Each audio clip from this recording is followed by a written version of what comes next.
மாவட்டம் பார்சன்ஸ் வேலியில் கடந்த 24 மணி நேரத்தில் 38 சென்டிமீட்டர் மழை பதிவாகியிருக்கிறது. அவலாஞ்சியில் 21 சென்டிமீட்டர், ஓவேலியில் 11 சென்டிமீட்டர் மழை பதிவாகியிருப்பதாக வானிலை ஆய்வாளர் பிரதீப் ஜான் தெரிவித்திருக்கிறார். இது குறித்த கூடுதல் கருத்துக்களை பகிர்வதற்காக அவர் தொலைபேசி வாயிலாக இணைப்பில் இருக்கிறார். சார் வணக்கம். திருப்பூர்ல இப்போ 38 சென்டிமீட்டர் மழை பதிவாகியிருக்கு. வானிலை ஆய்வு மையம் தற்போது எப்படி செயல்பட்டு இருக்கு? அடுத்த கட்ட நடவடிக்கை என்னவாக இருக்கும் சொல்லுங்க. இப்ப நம்ம நீலகிரி மாவட்டத்துல சில பகுதிகள், அதாவது நம்ம அந்த எப்பயுமே இந்த மாதிரி ஒரு ஸ்ட்ராங் சர்ஜ், அதாவது மேற்கு திசை காற்று வீசும்போது நம்ம முன்னாடி 2019லயும் பார்த்திருக்கோம்.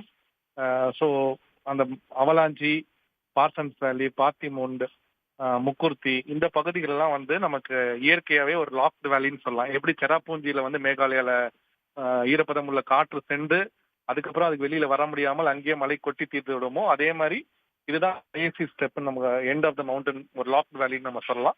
காற்று உள்ள வந்து விட்டால் அங்கேயே மழை கொட்டி தீர்த்து விடும். ஸோ அந்த மாதிரி தான் நமக்கு நேற்று இன்று காலை வரைக்கும் பார்சன்ஸ் வேலியில நமக்கு நீலகிரி மாவட்டத்துல 38 சென்டிமீட்டர் மழை பதிவாயிருக்கு பார்த்துக்கோம்.